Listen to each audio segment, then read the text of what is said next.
네, 랭킹쇼 종목 탑10 시작해 보겠습니다. 오늘장 종목 탑10 종목들 선별해서 전반적인 시장 분위기 같이 살펴보도록 하겠습니다. MHB 인베스트 김성훈 이사, 유한타증권 유민수 부장 자리해 주셨습니다. 안녕하세요. 반갑습니다. 네, 오늘도 여전히 종목 장세입니다. 오늘 장의 종목 10위 바로 공개해봅니다. 이 바닥권에서 거래가 실리면서 모처럼 양봉을 그리고 있는 BGF 리테일이 10위 차지했습니다.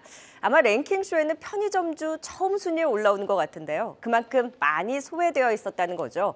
편의점 기존 점포들의 이 성장률이 둔화됐고 그러면서 실적도 저조했는데 앞으로는 신규 출점이 향후 성장을 견인하는 주요 키가 될 것으로 보입니다. 그러면서 4분기 증익 전환에 대한 기대감을 키우고 있습니다. 그리고 기존 점포에 대한 성장률 둔화도 어느 정도 이제는 완화가 되면서 앞으로 회복에 대한 기대를 더하고 있는 상황입니다. 낙폭과대 앞으로의 성장을 기대하면서 좀 반등에 나서고 있는 BGF 리테일, 회복에 대한 기대 얼마나 가져볼 수 있을까요? 지켜보시죠. 이어서 9위 종목입니다. 주목했던 이벤트가 있었던 한올바이오파마가 올라왔네요. 미국 파트너사인 이뮤노반트가 자가 면역 질환 치료제로 개발 중인 두 번째 FcRn 항체 임상 일상에서 다양한 용량을 통한 항체 감소 효과를 입증했습니다. 고용량 600mg 반복 투약에 대한 결과 성공했다고 발표한 건데요. 고무적인 임상 결과 확보 긍정적이라는 증권사 호평이 더해지고 있습니다. 12월 안에 그레이브스병 임상 이상 발표 예상이 되고 있고요. 성공 시 또 한올바이오파마의 기업 가치 큰 폭으로 상승할 것으로 보입니다. 내년 중순에는 임상 3상 그리고 류마티스 관절염 임상 2상 그리고 3상까지 진입을 하게 된다면 더 큰 업사이드가 기대된다면서 목표가 상향하는 움직임도 나오고 있는데요. 성공적인 결과 발표로 눈높이가 높아지는 중입니다. 현대차 증권에서는 63,000원까지 상향을 하고 있는데요. 다만 전일 급락 이후 오늘은 제한적인 반등에 그치고 있습니다. 좋다는데 주가의 힘은 왜 이렇게 아쉬울까요? 향후 상승의 힘 체크해 보도록 하겠습니다. 자, 계속해서 8위입니다. 조정 이후 재차 반등에 나서면서 오늘 신고가 터치하는 클래시스가 8위입니다. 4분기에도 실적 호조 지속될 것이라는 전망과 함께 올라서고 있습니다. 4분기는 또 계절적 성수기입니다. 신제품 볼류머, 슈링크 유니버스의 수출 증가가 주요할 것으로 보이는데요. 내년에도 볼류머와 슈링크 유니버스가 이끄는 동반 성장으로 큰 폭의 실적을 기대하고 있습니다. 볼류머 단가가 슈링크 유니버스보다 더 높은 만큼 이 소모품, 팁에 대한 매출이 내년 1분기 이후 더욱더 본격적으로 발생할 것으로 보이는데요. 5년간 매출이 평균 32%씩 성장해서 연매출 2천억 원의 고지를 바라보고 있는 클래시스입니다. 오늘 신고가 경신 이후에 더 고점을 높여갈 수 있을까요? 앞으로의 추가 상승의 힘도 같이 체크해 보도록 하겠습니다. 오늘의 종목 10위부터 8위까지 살펴봤습니다. 네, 10위부터 살펴보겠습니다. BGF 리테일입니다. 최근 BGF 리테일 MSCI 한국 지수에서 빠지면서 또 수급 영향을 미치며 급락하는 모습을 보였죠. 다행히 오늘 같은 경우에 이제 급등을 하다가 오늘 상승폭은 줄어든 모습인데 그래도 올해 4분기부터 증익 전환 예상된다는 또 증권사 리포트 나오고 있는 상황입니다. 좀 지금부터 좀 본격 반등 기대해봐도 될까요, 류민수 부장님? 예, 편의점주는 솔직히 잘 안 보는 종목이죠. 많은 분들이 그러실 것 같습니다. 저도 이렇게 포트에 그렇게 편입하는 쪽은 아닌데, 편의점주 보면은 이제 팬데믹 상황에서는 이제 외식이 이제 좀 잘 못하니까 거기서도 수혜다라고 얘기가 나왔었고, 엔데믹 상황에서는 이제 외출이 이제 많아지고, 특히나 이제 편의점주 같은 경우 외출이 많을 때는 이제 상권이 많이 밀집되나, 아니면 이게 이동인구가 많은데, 아니면 한강 쪽 거점을 중심으로 좀 매출이 조금 좋아지는 경향은 좀 많습니다.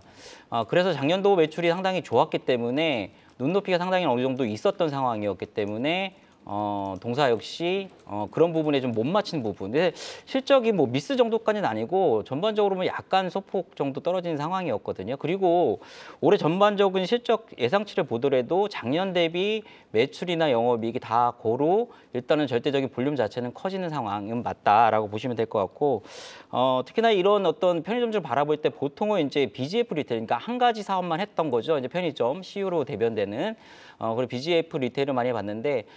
최근에는 GS 리테일 쪽이 더 좋았습니다. 어떤 주가의 행보가. 이런 부분은 앵커님 말씀하셨듯이 MSCI 편출에 대한 BGF 리테일의 외국인 매도에 대한 부담, 이런 것도 좀 있었던 것 같고요.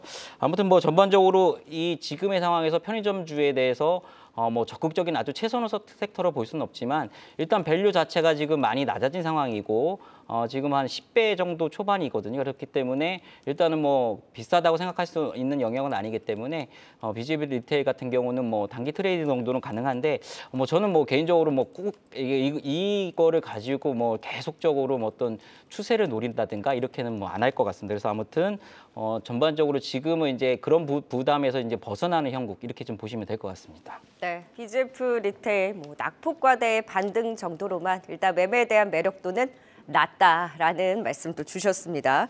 자, 이번에는 9위 한올바이오파마는 어떨까요? 지금 바이오주 내에서도 선별적으로 긍정적인 의견들이 굉장히 많았던 관심주로 거론이 많이 됐던 종목인데 임상 결과 발표가 좋았는데도 불구하고 주가는 왜 이렇게 아쉬운 걸까요, 김성훈 이사님? 네, 한국 주식시장의 고질적인 문제를 또 한 번 보여준 것 같습니다. 얼마 전에 삼천당 제약도 상당히 좋은 유럽 계약을 보여주고 나서 한 24%인가요? 갭상승을 하자마자 바로 음봉을 맞아버리는 그런 모습을 보여주고 나서 모든 삼천당 주주분들이 이게 도대체 무슨 일인가라는 생각을 했었는데 아마 어제 오늘 한올바이오파마 주주분들께서도 똑같은 심정일 것 같습니다. 결국 이제 세론에 대한 부분들 또 하나는 꼬일 대로 꼬여버린 현재 한국 주식시장 내에서의 수급의 문제인 것 같습니다. 최근에 패시브에 관련된 종목도 에코프로 머티나 두산 로보틱스 같은 부분들이 종목이 움직일 수밖에 없었던 그런 상황이죠. 결국은 유동성이 계속 고갈되고 있는 상황이다 보니까 어떤 이런 호재가 나오게 되면은 추가적인 유동성이 들어오고 추가적인 수급이 들어와서 종목을 밀어 올려야 되는데 그런 유동성이 없다 보니까 바로 갭이 뜨자마자 프로그램 매도가 대량으로 쏟아지면서 음봉이 나와버리는 그런 상황들이 계속적으로 반복이 되고 있는 상황입니다. 일단 내용만 놓고 본다면은 바로 어제 아침이죠. 좋은 뉴스가 나오자마자 목표가를 더블로 올려버리는 리포트들도 나왔고요. 내용은 뭐 두말할 것도 없이 상당히 좋습니다. 일단 전 세계 약물들 중에서 동종 계열 중에서는 최고의 유효성과 안전성, 편의성 확보를 이미 입증을 했다고 봐야 될 것 같고요. 경쟁사인 아제넥스의 경우에는 임상 3상에서 유효성 확보를 실패를 했기 때문에 더욱더 이 동사의 가치가 부각이 될 수밖에 없습니다. 이뮤노반트라는 회사가 있습니다. 이 회사가 지금 나스닥에 상장되어 있고 지금 주가 움직임을 우리가 항상 아침마다 지켜보고 있는데요. 이 대부분의 나스닥 바이오테크의 주가는 그렇게 좋지는 못한 상황인데 그 안에서도 군계일학의 모습을 보여주고 있다는 것을 본다라면은 한올바이오파마 역시 지금의 어떤 수급적 문제들을 해결하고 난다라면은 다시금 제 가치를 찾아갈 것으로 보고 있습니다. 네, 한올바이오파마까지 살펴봤습니다. 이어서 8위 클래시스에 대해서 진단해 보도록 하겠습니다. 역시나 이 주력 제품 잘 팔리면서 실적 호조 이어지고 있죠. 주가 오늘 오르면서 조정 이후에 계속 상승 좋은 흐름 보이고 있다가 오늘 또 신고가 경신한 상황입니다. 현재 상황 또 추가 상승 기대해봐도 될까요? 어떻게 보십니까, 류민수 부장님? 오늘은 이제 사상 최고가죠. 52주 신고가 이런 것들이 아니고 사상 최고가고 아마 제가는 미용 의료기구의 사상 최고가를 기록한 거는 클래시스가 아닌가 생각하는데 많은 분들이 뭐 추천도 많이 하셨고 좋게 얘기를 하시고 저도 역시 그런 쪽이었습니다. 그래서 클래시스 같은 경우는 항상 보면 실적 뚜껑 열어보면은 저도 몇 번 이게 주담이나 이렇게 좀 회사 쪽하고 관계자분들과 얘기하다 보면 이렇게 좀 얘기를 잘 코멘트를 잘 안 해주시는데 항상 실적이 좋게 나와요. 그래서 이번에 3분기 실적도 역시 사상 최대 실적 비수익임에도 불구하고 그렇기 때문에 상당히 저는 좋게 보는 쪽 분명한 건 맞다라고 생각을 하고 있고 특히나 이제 슈링크 유니버스와 볼류머 이제 볼류머 같은 경우 국내 쪽에 이제 비중이 커져가고 있고 슈링크 유니버스 같은 경우는 이제 해외 쪽 이제 특히나 이제 브라질 쪽에 이제 집중을 많이 했는데 이제 최근에는 브라질 이외의 국가로도 다방면을 한다고 하더라고요. 그래서 여러 가지로 이제 사업에 대한 국가 이런 판매처 이런 것도 다양화되고 있는 부분, 특히 영업이익률이 상당히 높고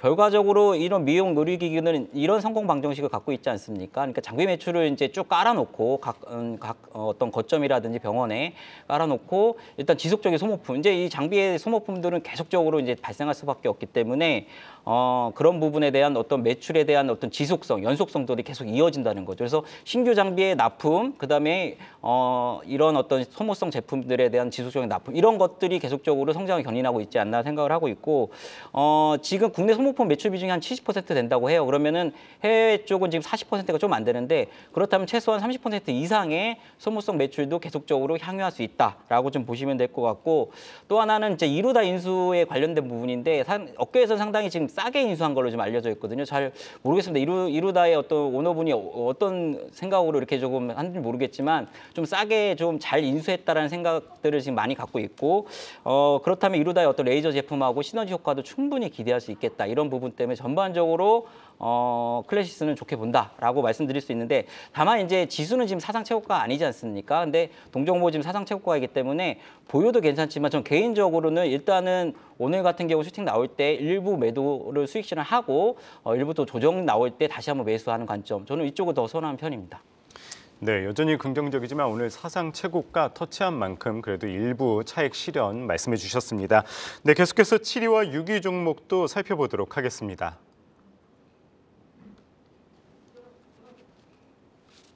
네, 최근에 지수는 계속해서 정체되어 있는데 그러면서 그간 주도적으로 올라왔던 섹터였던 HBM 관련주들도 쉼 구간에서 대장 역할했던 하나마이크론도 지금 고점 대비 조정을 받은 자리에 있습니다. 지금이 매수 기회일까요? 오늘의 7위입니다. 이 3분기를 저점으로 해서 실적 개선을 기대하고 있습니다. 그래서 3분기 실적이 좋지 않았음에도 불구하고 목표가 상향 리포트와 함께 긍정적인 증거사 리포트가 나오기도 했는데요. 무엇보다 내년에는 후공정 외주 물량 증가로 수익성 큰 폭으로 개선될 것으로 전망을 하고 있습니다. 그간 주가는 미래 성장 가치를 땡겨서 반영하면서 이 경이로운 주가 상승을 보여주기도 했죠. 내년에 연간 영업이익 1,900억 원, 올해 대비 무려 170% 넘는 급증 전망을 하고 있고요. 내년 이렇게 전방 업체들의 HBM 투자 확대에 따른 오사트 향 외주 물량 증가로 성장성 가시화될 것으로 기대하고 있습니다. 또 AI 반도체 ETF 자금 유입 또한 긍정적으로 수급에 대한 기대도 유효한 하나마이크론에 대한 대응 전략 세워보도록 하겠습니다. 자, 계속해서 6위입니다. 로봇과 HBM에 대한 모멘텀으로 주목되고 있는 제우스, 조금 전에 상방 VR까지 걸리면서 강한 움직임 나오고 있습니다. 오늘의 급등으로 6위 차지했네요. 반도체 습식 세정 장비 업체입니다. 내년 HBM 등 고객사의 후공정 투자 증가로 2024년에는 반도체 장비 매출이 올해 대비 무려 46%나 증가할 것으로 기대하고 있는데요. 내년 후공정 매출의 본격화로 실적 개선과 함께 밸류에이션 재평가를 기대하고 있습니다. 후공정 세정 장비 경우에는 향후에 HBM의 캐파 증설이 계속해서 나오면 그 매출의 지속의 확대, 기대감도 유효한 상황인데요. 또 신사업 로봇에 대한 성장판도 열려 있습니다. 산업용 로봇 시장에 진출하면서 이렇게 다관절 로봇 판매 수요에 대한 그 수요 기대감도 키우고 있는 상황인데요. 오늘 로봇주 동반 상승에 로봇 모멘텀으로 조금 더 탄력적인 흐름에 동참하고 있는 제우스입니다. 내년 연간 영업이익 710억 원을 전망하면서 올해 대비 무려 6배나 증가한 그 성장을 기대하고 있습니다. 추가 상승 여력 얼마나 가져갈 수 있을까요? 오늘 VI 이후에 앞으로의 힘까지 체크해 보도록 하겠습니다. 자, 이제 7위와 6위 종목도 진단 들어보도록 하겠습니다. 온 디바이스 AI 새로운 키워드에 집중을 해서인지 그리고 지수를 더 강하게 올리기에는 아무래도 모멘텀이 부재하다 보니까 그동안 잘 갔던 HBM 관련주들은 좀 쉼을 주고 있거든요. 하나마이크론의 경우에는 지금 그래도 어쨌든 고점 대비로는 좀 자리가 내려와 있잖아요. 네. 매수 기회로 봐도 될까요? 네, 뭐 일단 순서가 있는데 그 소재 장비주들이 먼저 올라가고 그리고 나서 소재주들이 조금 이제 올라갔고요. 최근 들어서 이제 온디바이스 AI 관련주들이 마지막으로 좀 올라가는 제가 그래서 한 사이클이 한번 돌았다라는 표현을 제가 썼습니다. 그리고 나서 이제 이번 주 후반 들어서 다시금 이제 한미반도체와 하나마이크론 같은 좀 쉬어갔었던 종목들이 주목을 좀 받고 있지 않나 이렇게 생각을 하고 있습니다. 하나마이크론 같은 경우는 자회사 하나머티리얼즈가 실적이 좀 잘 안 나오는 상황임에도 불구하고 전체 실적은 상당히 견조한 흐름을 지속을 하고 있습니다. HBM 캐펙스 확대에 따른 오사트 업체들이 상당히 좀 올 초부터 부각을 받고 있는 상황이죠. 이번 메모리 사이클에서는 DDR4, DDR5와 같은 기존 제품들이 이제는 오사트 외주화 쪽으로 이제 돌리는 어떤 물량들이 상당히 늘어나고 있기 때문에 이런 외형 성장은 상당히 좀 공격적으로 하고 있는 하나마이크론이 상당히 큰 수혜를 볼 것으로 지금 보고 있는 상황이고요. 여기에 대해서 삼성전자양 어드밴스드 패키징에 대한 수혜를 기대를 하고 있는 상황입니다. 물론 이 부분에 좀 더 구체적인 것들이 나온 것은 아닌데요. 일단 기대를 하고 있다라고 여러분들이 이해를 하시면 될 것 같고요. 일단 정리를 하자라면은 이번 메모리 회복 사이클의 중심 그리고 이제는 전공정이 아니라 후공정 중심으로 시장이 포커싱을 하고 있다는 것 그리고 HBM 이 세 가지 키워드에 모두 해당이 되는 종목이다라는 것을 봤을 때 하나마이크론 역시 하미 반도체 그리고 HPSP 이 세 가지 종목의 경우에는 중심을 잡고서 여러분들이 보셔도 좋을 것 같습니다. 오늘 확실히 그 쉬었던 HBM 관련주들의 동반 반등이 좀 두드러지게 나타나고 있고요. 앞서서도 살짝 짚어봤지만 그 온디바이스 AI 관련주들이 강한 급등 이후에는 지금 좀 선별적인 흐름을 보이고 있긴 하지만 그때 뭐 다 같이 반등에 올라섰던 뭐 DB하이텍이라든지 이런 종목들은 여전히 또 견조한 움직임 이어가고 있거든요. 그럼 HBM과 최근에 좀 올라섰던 온디바이스 AI주를 필두로 한 그 움직임에 대해서는 각각을 좀 어떤 전략으로 대응을 해야 되나요? 네, 뭐 어느 한쪽에 가게 되면 어느 한쪽이 못 가고 그렇게 여러분들이 생각하실 필요는 없을 것 같고요. 다 같이 이제 소위 어깨 동무라고서 올라갈 가능성이 좀 높다라고 보고 있습니다. 물론 이제 그 안에서 시간이 지나면 지날수록 이제는 컨셉과 스토리만 가지고서 올라간 종목이 있다라면은 실질적으로 수혜를 받는 업종과 수혜를 받지 못하는 업종이 차별화되는 움직임을 보일 가능성은 높아요. 예를 들면은 리노공업 같은 경우에는 누가 보더라도 실질적인 수혜가 된다라고 모두가 다 인정을 하고 있지 않겠습니까? 오늘도 좋아요. 맞습니다. 네. 그래서 리노공업 같은 경우에는 꾸준하게 그 제갈길을 갈 가능성이 높지만 그 외에 아직까지 어떻게 보면은 숫자를 제대로 보이지 못하고 있는데 컨셉과 이러이러하기 때문에 이렇게 수혜를 입을 가능성이 높다라고 해서 올라왔었던 여러 가지 뭐 디자인 하우스 관련된 종목들이 몇 개가 있는데요. 이런 종목들의 경우에는 좀 더 검증을 하는 과정이 필요할 것 같아요. 그래서 이런 것들 여러분 좀 더 구분을 해보시면서 좀 더 스터디가 필요할 것 같습니다. 네, HBM 관련주, 온디바이스 AI 관련주에 대해서 진단해봤습니다. 이어서 6위 살펴보도록 하겠습니다. 반도체 세정장비 전문 업체죠. 제우스입니다. 오늘도 이 외국인과 이 기관의 강한 매수세 속에 오늘 급등한 모습을 보이고 있는데 이 반도체 분야뿐만이 아니라 로봇 사업 관련해서도 수혜를 받는 모습입니다. 이 제우스 현재 좀 대응 어떻게 바라보면 좋을까요, 류 부장님? 예, 제우스는 제가 여러 번 좀 말씀드린 것 같아요. 짧게는 지지난주 다른 코너에서도 추천을 말씀을 드렸는데 반도체 디스플레이 로봇 이제 장비를 납품하는 업체죠. 그래서 반도체 쪽은 이제 습식 세정 장비인데 메모리, 비메모리 다 하고 있습니다. 그리고 이 세정 장비는 이제 배치 타입하고 이제 싱글 타입은 나뉘는데 배치 타입 같은 경우는 이제 텔 같은 데가 이제 거의 이제 해외에선 독점을 하고 있고요. 동사도 이제 다 하고는 합니다. 그래서 국내에는 싱글 타입이라든지 해외에는 이제 배치 타입을 납품을 하고 있고요. 디스플레이 쪽으로 OLED나 LCD 공정에서 열처리 장비 이쪽을 좀 공급하고 있거든요. 많이 안 알려졌지만 로봇 쪽도 하는데 이제 사실 꽤 이전에 했어요. 한 2009년부터 좀 동사는 시작을 했거든요. 그래서 이제 보통 이제 반송 로봇 장비를 수입 판매하고 있는데 일단은 집중하는 쪽은 산업용 로봇입니다. 그렇기 때문에 계속 말씀드렸듯이 우리나라는 지금 협동 로봇 시장 쪽에 어떤 글로벌 쪽이나 국내적으로 이제 틈새 시장 쪽으로 그쪽으로 많이 들어가고 있기 때문에 산업용 로봇 쪽 부분에 대해서는 많이 이렇게 두각을 나타내거나 발현이 주가적으로는 발현이 안 되고 있는 부분은 맞는 것 같고요. 아무튼 이런 어떤 로봇 사업도 이 여러 가지로 이제 실적이 앞으로 향후에 동사에 보탬이 될 가능성이 크다라고 좀 생각을 하고 있고 결과적으로 이제 저는 이제 오늘 이제 주가의 급등 원인이 로봇 쪽이냐 이런 부분보다는 저는 이제 솔직히 말씀드려서 좀 HBM 쪽으로 저는 보고 있어요. 그래서 아무래도 이제 HBM은 TSV 공정을 하니까 관통을 할 수밖에 없습니다. D램 그렇기 때문에 거기에 이제 불순물 같은 게 나올 수밖에 없기 때문에 여기에 이제 세정 장비 동사가 꼭 필요하거든요. 그렇기 때문에 동사는 이제 SK하이닉스, 삼성전자 두루 지금 다 고객사를 갖고 있기 때문에 앞으로의 어떤 이쪽에 대한 시장 확대에 대해서 동사도 충분히 수혜를 볼 수 있다 이렇게 좀 생각을 하기 때문에 동사 잘 보시면 좋을 것 같습니다. 네, 장 초반에는 로봇 때문에 오르나 싶었는데 로봇주들이 힘이 빠질 때도 제우스는 더 상승폭을 키우는 것이 이제 HBM 관련 또 오장 더 상승폭을 키우는 흐름과 연동되는 만큼 이게 로봇과 HBM에 대한 교집합 모멘텀을 가져가는 제우스에 대해서는 긍정적인 방향으로 또 진단 주셨습니다. 10위부터 6위까지 투자 포인트 다시 한번 정리해 보겠습니다.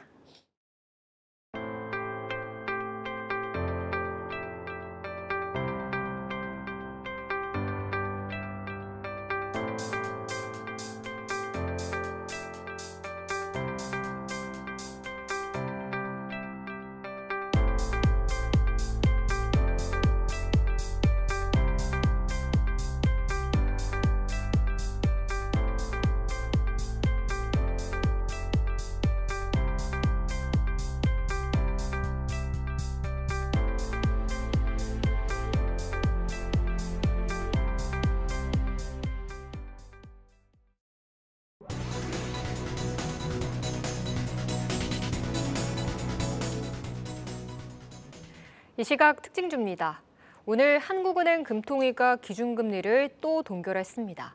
7번째 동결로 10개월째 3.5% 수준인데요. 금리가 유지되자 금융주들 오늘 반응해주고 있습니다. 연말 배당 기대감까지 더해지면서 메리츠 금융지주가 1.8% 오르며 두드러진 상승 나타내고 있습니다. 반도체 업황 회복이 가시화되며 움츠려 있던 종목들이 하나둘 고개를 들고 있습니다. 그중 IT 소재주 한솔케미칼은 내년 상반기에는 가동률이 점진적으로 개선되며 매출액도 우상향을 보일 것으로 전망되고 있는데요. 긴 조정을 겪은 만큼 11월 들어서 빠른 회복을 보이고 있습니다. 외국인과 기관의 동반 매수가 연이틀 이어지는 가운데 오늘도 6%의 상승 나타내고 있습니다. 2차 전지 섹터 11월 조정을 딛고 이번 주부터 반등의 움직임이 곳곳에서 포착되고 있습니다. 오늘 뉴스에 반응하는 전고체 배터리뿐 아니라 연말과 상반기에 수주에 대한 기대감이 유효했던 장비주들도 강세를 보이고 있는데요. 그중 윤성 FNC 전일 대비 거래량 2배 이상 늘어나면서 현재 8%의 강세 나타내고 있습니다.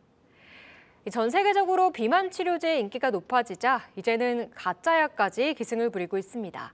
이 시장 규모는 더 커질 것으로 전망되는 가운데 국내 대표 종목으로 알려진 펩트로는 기대감이 지속되고 있는데요.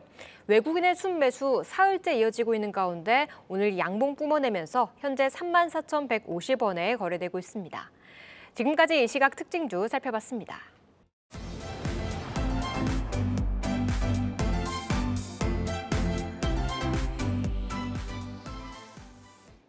네, 랭킹쇼 종목 탑10 이제 5위부터 또 살펴볼까요? 오늘의 5위입니다. 하림그룹의 페노션, HMM의 인수에 대한 기대감 속 강세를 보이고 있습니다. 얼마 만에 장대 양봉인가요? 해운주 전반적으로 오늘 분위기 또 좋습니다. HMM 인수전 관련한 이슈를 보면 다음 주 우선 협상 대상자 선정을 앞두고 하림과 동원 2파전입니다. 하림은 HMM 인수를 통해서 기존 자회사의 국내 벌크선사 1위 페노션과 또 컨테이너 중심의 HMM을 통해서 상호 보완, 시너지 기대를 가져가고 있습니다. 최근 또 11월 들어서 BDI도 2,000선을 회복하면서 올라서는 그 회복세 두드러지게 나타나고 있는데요. 중국의 추가 경기 부양, 또 내년 회복에 대한 기대를 반영하면서 올라서고 있습니다. 낙폭과대 페노션 역시 이슈와 함께 오늘 바닥권에서 강한 반등에 나서는데요. 하반기 운임 강세에 대한 기대로 해운주 동반 상승세 두드러지는 하루입니다. 자, 이어서 4위 종목입니다. 방산주도 최근 좀 반등세를 보이고 있는 가운데 대장 한화에어로스페이스가 오늘의 4위네요. 총 2조 규모의 차세대 발사체 입찰 관련한 절차 개시와 함께 그 이슈도 더해지는 모습입니다. 지난해 12월 한국형 발사체 누리호 고도화 사업에 한화에어로스페이스가 승리했던 만큼 주목도가 높아지고 있는데요. 방위산업 자체의 또 모멘텀을 보면 향후 호주 레드백 장갑차의 본계약 체결이라든지 폴란드 2차 계약, 또 루마니아 자주포 사업 등의 추가 수주 모멘텀 유효한 상황입니다. 4분기 실적은 폴란드양 매출이 반영되면서 호실적 기대하고 있고요. 내년에 이렇듯 폴란드, 루마니아의 안정적인 수출을 바탕으로 해서 10조 원이 넘는 매출을 전망하고 있습니다. 사우디에 대한 중동향 무기 수출 기대도 유효하고요. 과연 방산의 계절이 더 올 수 있을까요? 증권가에서는 목표가 높게는 18만 원 선까지 바라보고 있네요. 자, 계속해서 3위입니다. 오늘은 에코프로 그룹주 내에서 에코프로 HN이 순위에 올라왔네요. 에코프로 그룹주 4형제 희비가 교차하고 있습니다.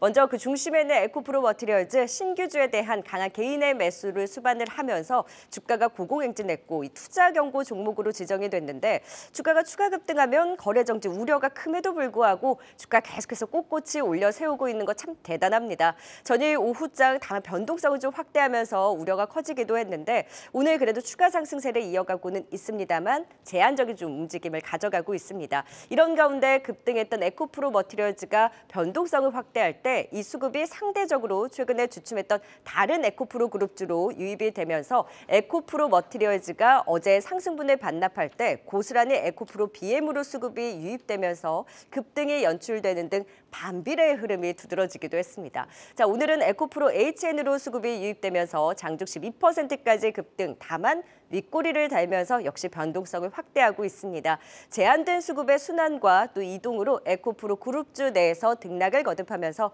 변동성을 키우는 모습이네요. 자, 오늘장 종목 5위부터 또 3위까지 살펴봤습니다.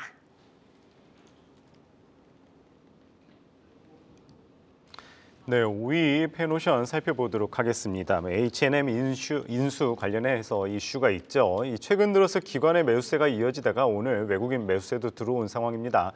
이 낙폭 과대 속 바닥을 다지고 다시 조금씩 상승하는 모습인데 현재 어떻게 바라보면 좋을까요, 김성훈 이사님? 네, 페노션 같은 경우에도 이제 들고 계신 분들의 경우에는 야, 이렇게 싼 종목이 왜 이렇게 못 가지라는 생각들을 많이 하셨을 것 같습니다. PBR 가치 0.4배로 거의 바닥 수준에 근접해 있는 상황이죠. 뭐 여기서는 뭐 사서 물리더라도 전혀 걱정이 없는 자리라고 보셔도 될 것 같습니다. 일단 최근에 주가 상승의 가장 중요한 모멘텀은 이런 표현이 맞는지는 모르겠습니다. 빈집털이라고 보시면 될 것 같습니다. 수급적으로 아무도 뭐 거의 메인 수급이 없다 보니까 이런 상황에서 소위 BDI 지수가 이번에 좀 튀었거든요. 그래서 그것을 가지고서 그런 모멘텀을 가지고서 먼저 소위 이제 주가를 자리를 선점하자라는 효과가 나오면서 주가가 올랐다라고 보시는 게 이해하시기 편할 것 같습니다. 그것 말고는 어떤 당장 뭐 실적이 크게 좋아진다든가 내년에 어떤 뭐 큰 모멘텀이 있는 것은 아니다라고 다시 한번 강조를 드리고 싶고요. 실적을 간단하게 말씀드리게 되면은 4분기 실적은 최근에 좀 바닥에서 올라온 BDI 지수로 인해서 양호한 실적을 예상을 하고는 있습니다. 중요한 것은 내년인데요. 내년 그동안 이제 페노션 같은 이런 주식들의 주가가 부진했었던 가장 큰 이유는 소위 말해서 배들의 어떤 신규 선박의 공급이 늘어나면서 운임이 좀 많이 떨어질 것이다라는 그런 논리 때문에 주가가 많이 좀 갇혀 있었던 것이 사실인데요. 생각보다 이 선봉량 증가율이 2.2%로 낮게 될 것이라는 어떤 얘기들이 다시금 나오게 되면서 결국 공급 확대에 대한 부담은 제한적이다라는 평가들이 다시금 좀 나오고 있는 상황입니다. 내년 하반기부터는 운임 강세를 예상을 하고 있는데 그 이유는 내년 상반기부터는 전 세계적으로 대규모 인프라 투자 관련 집행들이 나오게 될 것이고 그렇기 때문에 하반기로 갈수록 인프라 투자 증가가 늘어나기 때문에 물동량 증가에 따른 수혜를 좀 받을 가능성이 높다라고 현재까지 보고는 있습니다. 하지만 일단 그 부분은 좀 가봐야지 우리가 아는 부분들이고요. 일단 지금의 주가 상승의 가장 큰 이유는 상당히 싼 구간에 진입해 있는데 BDI 지수가 올랐다. 일단 이렇게 여러분 단기적으로 이해를 해보시고 접근해 보시는 게 좋을 것 같고요. 다만 주가는 바닥을 잡았다라고는 생각을 하고 있기 때문에 내년까지 좀 놓고 보신다라면은 굳이 이 자리에서 조금 올랐다라고 해서 쉽게 매도를 하시거나 그럴 필요는 없을 것 같습니다. 네, 보유자의 관점에서는 조금 더 끌고 가보자라는 의견을 주셨습니다. 아직까지는 낙폭 과대한 데 따른 좀 회복이라든지 이슈에 대한 기대로 좀 오름세를 보이고 있는 페노션에 대한 진단 들어봤고요. 자, 이번엔 4위 하나에어로스페이스를 필두로 해서 방산주도 체크해 보도록 하겠습니다. 4분기에서 내년까지 또 수주에 대한 모멘텀 실적 기대가 유효한 상황에서 최근에 좀 반등 탄력을 받다가 반등에 대한 각도는 사실 좀 완만해지기는 했습니다. 하나에어로스페이스는 어느 정도의 매력도로 보세요, 유민수 부장님? 뭐 방산주 중에서 저는 뭐 최고로 좀 좋게 보고 있고요. 방산주는 뭐 저는 뭐 긍정적으로 보는 sek터 중에 하나입니다. 예. 지금 보면은 글로벌 국가들 보면은 이제 과거는 이제 예를 들면 뭐 어떤 그 그러니까 구소련 붕괴 이후에 여러 가지 이제 뭐 군비 경쟁에서 이제 군축의 시대로 갔지 않습니까? 그 이후에 군축의 시대 가다가 최근에 이제 여러 가지 지정학적 리스크도 불거지다 보니까 이제는 군비 경제, 각 나라들이 군비 경쟁 시대로 돌입을 한 것 같아요. 뭐 우리나라 같은 경우도 지금 뭐 여러 가지 이제 그런 문제도 이제 나올 것 같고 그래서 일단은 이제 또 하나는 이제 글로벌 업체, 군수 업체들 이렇게 이 펄을 보면은 한 15배, 20배짜리들이 많거든요. 근데 우리나라 지금 이런 어떤 방산 업체들 보면은 10대 10배 초반이에요. 한 12배 많게는 이런 정도이기 때문에 동주 피어 대비도 비싸다고 할 수는 없거든요. 그렇기 때문에 밸류에이션 측면에서 볼 때도 향후 주가 상승에 대한 부분은 정말로 충분히 예상할 수 있다라고 좀 생각을 하고 있고 다만 우리가 과거에 그런 어떤 가파른 랠리를 보기보다는 점진적인 어떤 상승에 대한 분위기로 갈 것 같다라고 생각을 하고 있고 또 하나는 이제 우리나라 무기를 구매하게 되면 이제 각 나라들이 이제 우리나라 무기를 구매하게 되면 이제 초기에 이제 들어가는 비용이 있어요. 그게 이제 초기 구매 비용인데 이게 전체 비용이 한 30~40% 차지하거든요. 그럼 나머지 또 60~70%가 뭐냐면 유지 보수 비용이 또 들어갑니다. 그렇기 때문에 아까 말씀드렸듯이 미용 의료기기하고 비슷한 어떤 관점으로 보시면 돼요. 그러니까 처음에 장비를 납품을 했다가 계속적으로 어떤 유지 비용들을 매출을 향상시킬 수 있기 때문에 안정적인 어떤 실적 퍼포먼스도 가져갈 수 있는 쪽이 이쪽 군수 업체를 보시면 되고 방산 업체를 보시면 될 것 같고 동사 같은 경우는 또 소위 항공 쪽 민수 부분도 괜찮거든요. 이쪽도 이제 보잉 쪽에 대한 어떤 그런 부분도 있기 때문에 방산이라든지 어떤 항공 쪽, 엔진 쪽에 대한 부분도 두루 매출이 좀 확대될 것으로 보이고 있고요.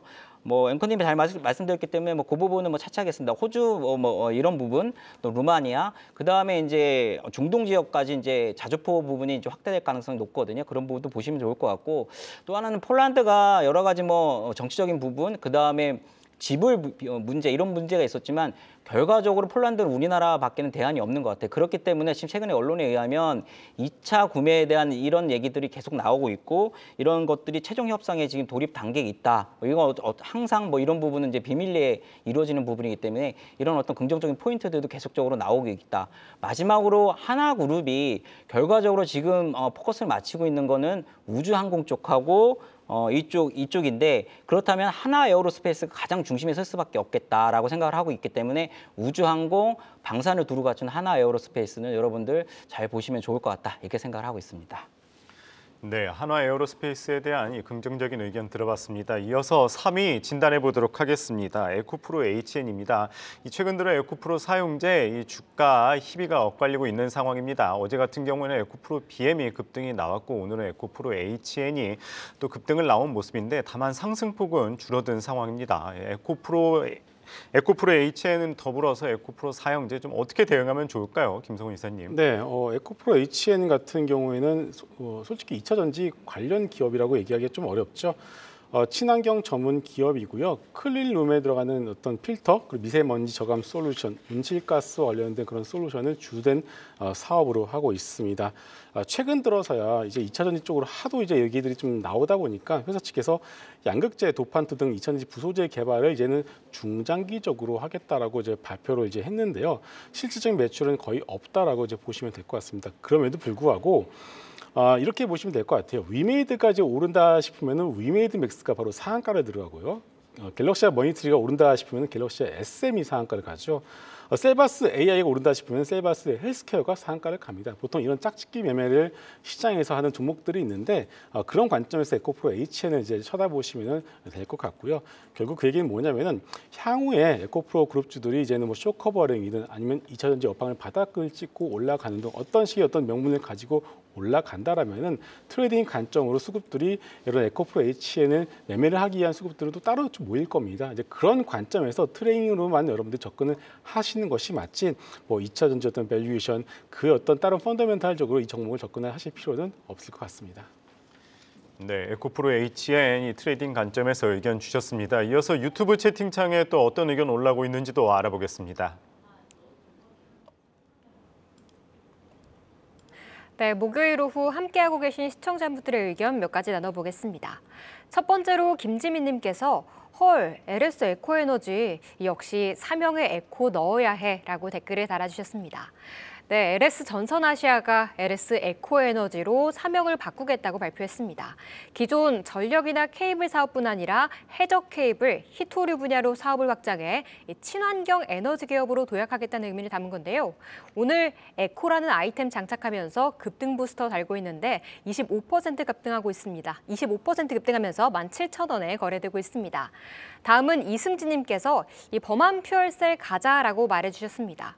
네, 오늘 범한 퓨얼셀이 순수 수소 건물용 연료전지 시스템 개발에 성공하면서 국내 최고의 발전 효율을 달성했다고 밝혔습니다. 이 소식에 10% 급등하면서 강한 시세를 분출하고 있는데요.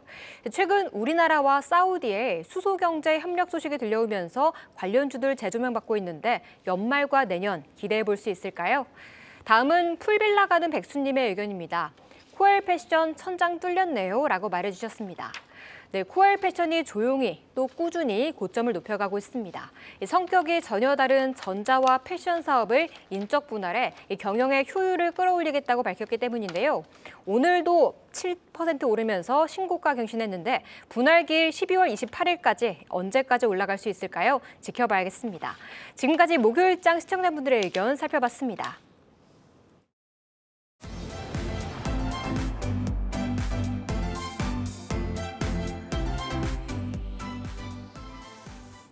네. 네, 오늘 장의 종목 탑10 이제 2위와 1위까지 살펴보도록 하겠습니다. 역시 바닥권에서 최근 강한 반등의 힘을 보여주고 있는 종목입니다. 오늘은 전고체에 대한 테마까지 엮었네요. 레이크 머티리얼즈가 오늘의 2위입니다. 이 전고체 배터리 관련주들 오늘 일제히 상승률 상위에 랭크되어 있습니다. 전고체 배터리 등 차세대 배터리 기술을 개발하기 위한 1,100억 원대 사업이 예비 타당성 조사를 통과했다라는 소식인데요. 예타 통과로 내년부터 2028년까지 전기차용 황화물계 전고체 2차 전지 등 개발에 대한 기대감을 키운 겁니다. 레이크 머티리얼즈와 함께 한농화성, 이수화학, 이수스페셜티 케미컬, CIS, 메가터치, 레몬 등 일제히 강세 흐름을 보이고 있는데요. 레이크 머티리얼즈는 자회사를 통해서 전고체 배터리 사업에 진출을 했죠. 전고체 생산 설비 증설에 나서는 가운데 올해 전고체 전해질 재료 황화리튬 설비를 완공하고 향후에는 그 양산 기대감을 키우고 있습니다. 아직까지 전고체 테마로의 움직임을 가져가고 있는데 과연 테마 이후에 추가의 힘을 어떻게 가져갈 수 있을지 그 모멘텀 체크해 보도록 하겠습니다. 자, 이제 오늘의 대망의 1위입니다. 어제 오늘 반등의 드라이브를 거는 LNF가 차지했습니다. 자, 현대차가 전기차 시장의 화두인 중저가 LFP 배터리 개발에 나선다는 소식도 전했습니다. 현대차가 2024년 개발 완료를 목표로 리튬이온 대비 가성비가 높은 LFP를 개발해서 중저가 모델에 반영할 계획을 밝힌 건데요. LFP 모멘텀이 더해진 LNF 전일 급등에 이어서 오늘도 추가 상승세에 이어가는 모습입니다. 또 테슬라의 사이버트럭 공식 인도와 함께 2차 전지 전반의 투심이 완화된 것도 한몫했죠. 또 전일 대구시와 MOU를 체결하고 2조 5,500억 원 규모 투자를 해서 대규모 2차 전지 소재 클러스터 신규 조성에 나선다고 밝혔습니다. LFP 배터리 양극재, 차세대 배터리 음극재, 또 하이니켈 양극재 시설을 추가 건립을 하는 겁니다. 바닥권 2차 전지주 안에서도 유독 아픈 손가락이었던 LNF가 이틀 연속 반등에 나서는 부분은 고무적인데요. 또 여기에 중국이 12월부터 흑연 수출을 통제하는 가운데 음극재 소재에 대한 모멘텀 또한 주목되는 만큼 이 이슈몰이도 얼마나 더 이어갈 수 있을지 지켜보시죠. LNF의 반등의 힘까지 짚어보도록 하겠습니다. 자, 먼저 전고체주들에 대한 힘 먼저 체크를 해볼까요? 류민수 부장님. 전고체는 사실 좀 먼 미래이기는 하거든요. 그래도 이슈 나올 때마다 한 번씩 좀 강한 힘을 보여주고 있는데 최근에 테마나 이슈에 따라서 강하게 움직이는 종목의 순환 속에서 이 전고체의 테마는 어느 정도 이제 기대감으로 보셨어요? 여기 보면 이제 시장을 지금 보면은 솔직히 이제 딱 이렇게 랠리를 계속 이끌어가는 주도 섹터는 없어요. 주도 섹터 없는데 전반적으로 이제 2차 전지만 봐도 이제 하락을 많이 했다가 옆으로 횡보하는 국면이잖아요. 이런 상황에서는 이제 호재가 이제 하락 국면에서 호재가 나도 잘 안 먹혀요. 근데 옆으로 횡보하는 국면에서는 어떤 호재가 나왔을 경우에는 이벤트성 어떤 단기 이슈가 나왔을 경우에는 주가가 급등하는 모습 이런 부분으로 저는 크게는 그렇게 보고 있거든요. 그렇기 때문에 이게 뭐 추세를 가지고 간다라고 저는 생각을 하지 않고 있고요.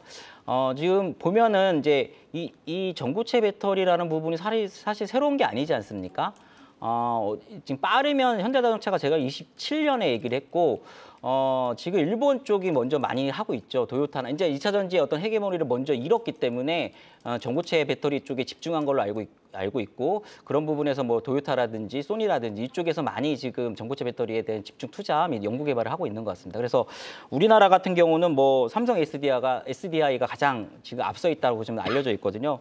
올해 하반기부터 전고체, 그러니까 내년이죠. 내년 하반기부터 전고체 배터리 시제품을 양산할 예정인데 양산 자체는 이제 시제품 나올 수 있어요. 근데 수요를 잡기가 힘들 겁니다. 이제 수요를 잡는 게 궁극적으로 가장 어려운 부분이고 이 수요를 잡아야지 양산을 하고 양산을 해야지 매출이 확대되고 매출이 확대돼야 기업 이익이 되는 이런 구조로 볼 수 있는 거거든요. 그래서 수요를 잡기가 좀 아직은 요원한 부분이 있기 때문에 그런 부분 좀 보시면 될 것 같고 LG 에너지솔루션 같은 경우도 2026년 그다음에 2030년 이렇게 좀 보고 있는데 물론 SK온도 그렇고요. 그래서 전고체 배터리의 궁극적인 상용화는 제가 볼 때는 양산은 빨라야 2026년 말이나 2027년이 되지 않을까라고 생각을 하고 있기 때문에 일단 그런 부분은 보시면 될 것 같고 일단은 이런 경우가 발생했을 때 가장 이제 어떻게 보면은 가장 깜찍하게 끼 있게 움직이는 종목이 한농화성이고 근데 사실 궁극적으로 이제 지금 연구 개발을 오래 하고 있는 쪽이 이제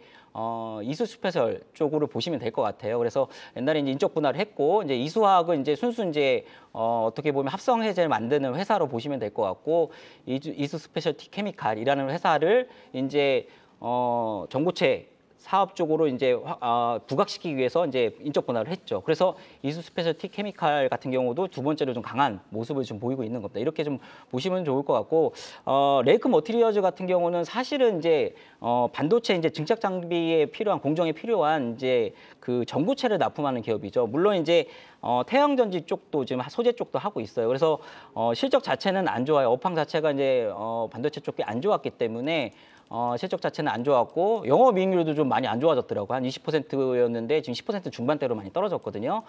다만 이제 기대하고 있는 거는 이제 SK하이닉스 쪽에 이제 HBM에 하이케이라는 소재가 들어가거든요. 이쪽을 지금 동사하고 있기 때문에 그 부분 하나 기대할 부분. 그 다음에 태양광 쪽은 이제 4분기에 이제 저점인지를 이제 확인을 좀 더는 해야 될 필요가 있다고 생각을 하거든요. 그래서 4분기에 태양광 업체들 실적을 본 이후에 태양광 쪽 매출에 대한 부분도 동사를 좀 봐야 되지 않을까라고 생각을 하고 있고, 궁극적으로 오늘 이제 단기 슈팅이 나왔던 부분은 뭐 앵커님 말씀하셨듯이 이제 지분율 70%는 레이크 테크놀로지라는 곳이 있는데 이곳에서 이제 그 황화물계 이제 전고체 배터리에 대한 부분을 담당하고 있기 때문에 그 부분으로 좀 부각돼서 지금 급등이 나온 것 같습니다. 그래서 전반적으로 일단은 이게 하루짜리일지 하루 이틀짜리일지는 좀 봐야 되겠지만 일단 상한가를 갔기 때문에 한농화성 같은 경우가 상한가를 풀리지 않는 경우에는 내일까지 이쪽 관련주들이 내일 뭐 해서 오전까지는 시세를 내지 않을까라고 생각을 하고 그렇게 대응을 해보시는 게 어떨까 이렇게 생각을 하고 있습니다. 네, 2위 레이크 머티리얼즈까지 살펴봤습니다. 이어서 랭킹쇼 종목 탑10 오늘의 1위에 대해서도 진단해 보도록 하겠습니다. LNF입니다. 최근 들어서 여러 이슈가 있었죠. 어제에 이어서 오늘도 강한 상승 나오고 있는 상황입니다. 오늘 같은 경우는 상승폭이 좀 둔화되긴 했지만요. 그래도 바닥에서 반등에 나서는 모습, 좀 반등의 힘 어떻게 보시나요, 김성훈 이사님? 네. 한 2주 전이었나요? 그때까지만 하더라도 2차 전지 전체 섹터에 대해서 리서치 센터장님들을 비롯해서 전반적으로 지금이라도 팔아라라는 의견들이 정말 대부분이었습니다. 그렇지만은 일단은 중요한 것은 2차 전지 섹터를 지금 실적 가지고서 이 섹터를 평가를 하는 것은 아직까지 이르다라는 생각을 하고 있습니다. 성장이 멈췄으면 당연히 실적을 가지고서 평가를 하는 게 맞는데요. 아직까지 성장이 지속이 되고 있는 섹터이다라는 것을 본다라면은 내년 실적이 아직까지 부진하기 때문에 매도를 해야 된다, 이런 접근은 조금 이른 판단인 것 같습니다.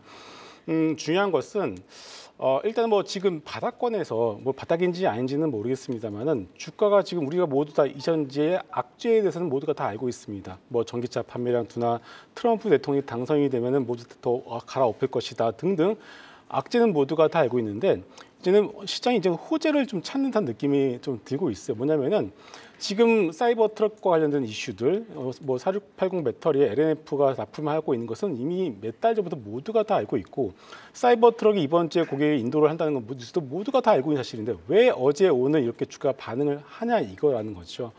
결국은 악재는 이미 다 노출이 되어 있는데 작은 호재에도 주가 이렇게 반응을 한다라는 것 자체가 상당히 의미가 있다라고 생각을 하고 있습니다.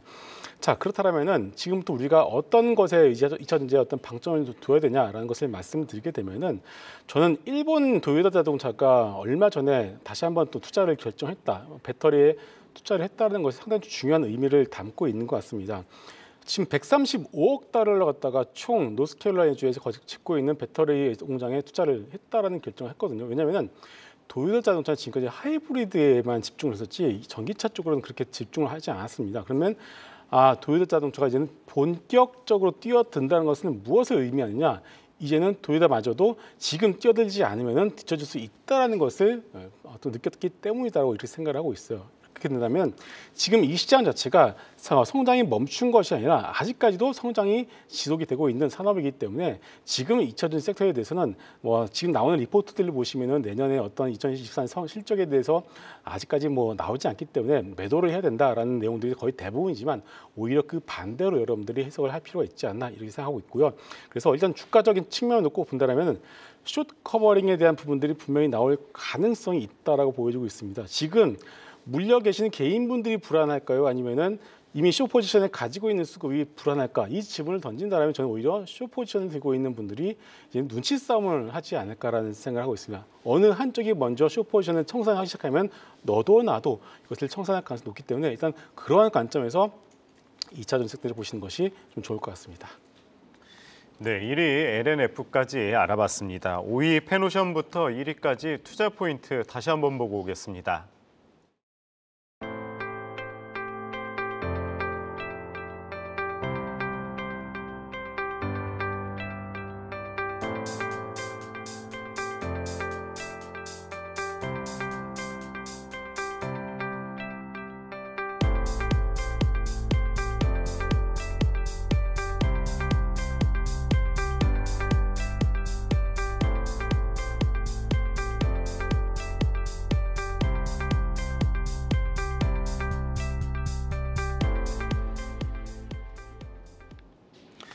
네, 오늘은 유민수 부장, 김성훈 이사, 박소영 캐스터와 함께했습니다. 말씀 고맙습니다. 고맙습니다.